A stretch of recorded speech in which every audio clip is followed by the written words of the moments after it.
Mainit na balita mga ka-sports, Gilas Women muling babalik sa world stage matapos talunin ang Singapore para sa huling ticket sa FIBA 3x3 World Cup. At hindi lang po dyan isang Pinay ang umaangat sa global rankings. Walang iba si Casey Dangerosa or De La Rosa. Pasok na po siya sa top 60 sa buong mundo. Pero teka, may pasabog pa. Usap-usapan ngayon ang posibleng pag-alis ni Bolbol sa PBA at China raw ang umaaligid. Kung trip mo po ang ganitong content, paiwan ng follow at pa-subscribe na din. Tara po, simulan na natin.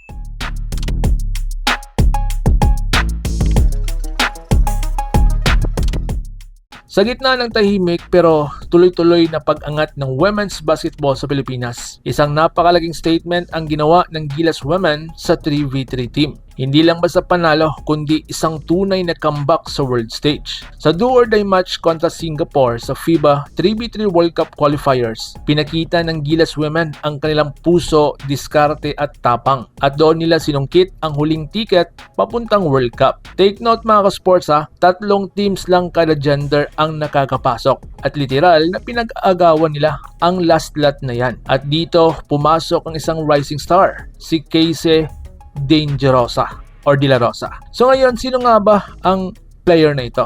Isang rising global star ba? Sa laban na yon, hindi lang basta naglaro si Casey siya po ang nagdomina. Nagtala lang naman siya ng 33 points, pinakamataas sa buong women's division ng qualifiers. Dahil dito, umakyat siya sa top 60 ng FIBA 3x3 individual rankings na mahigit 57,000 ranking points. Ibig sabihin mga ka-sports, hindi na basta underdog ang Pilipinas sa 3v3 at hindi lang yan. Umangat pa sa rank 18 ang Pilipinas sa Federation rankings. From underdog, ngayon, isa na po tayo sa mga bansang dapat bantayan sa World Cup. So ngayon, anong susunod na hamon? Ang FIBA 3x3 World Cup 2026 na gaganapin sa Poland mula June 1 hanggang June 7. Dito na talaga masusubukan ang Gilas Women laban sa mga pinakamalalakas na player sa buong mundo. Ang tanong, kaya ba nilang gumawa ulit ng history? Samantala mga sports, habang umaangat ang Gilas Women, mainit din na usapan ang PBA. Usap-usapan ngayon ang posibleng pag-alis ng TNT import na si Bolbol.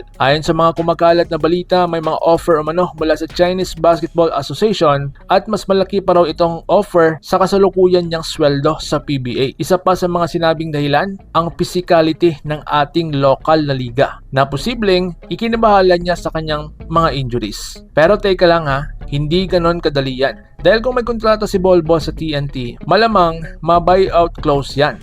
Katulad ng ibang import sa liga. Ibig sabihin, kung kukunin siya ng ibang team o liga, kailangan nilang bayaran ang kontrata. At kung kilala natin ang management, hindi basta-basta papayag ang TNT na mawala ang kanilang star import. Kaya sa ngayon, rumors pa lang lahat yan mga ka-sports. Kaya ikaw, ano po sa inyong tingin? Kaya bang magpasabog ng Gilas Women sa World Cup o dapat bang iwan ni Bolbol ang PBA kung totoo ang offer ng China? Comment your thoughts below at babasahin ko yan. At gusto nyo pa ng latest update sa Gilas, PBA at International Basketball, huwag kalimutang mag-like, subscribe at i-click ang notification bell para updated tayo pareho sa mundo ng basketball world.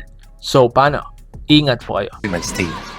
Right now, Gilas, the heavy favorites in this matchup as De La Rosa gets her first point of the game. Mga ka-sports, kung hilig ninyong bumili ng mga Gilas jersey, Gilas accessories at mga gamit na pang basketball, habang nanunood po kayo sa aking mga videos, kindly check this basket on this lower part ng ating video at magpa-pop up yung ating mga items sa gilid. Mga legit po yung mga items dyan and see to it po na makabili po kayo ahead of time kasi meron po yung mga discounts and mga promos depende po sa seller. And also, kunting suporta din as a content creator po. Salamat!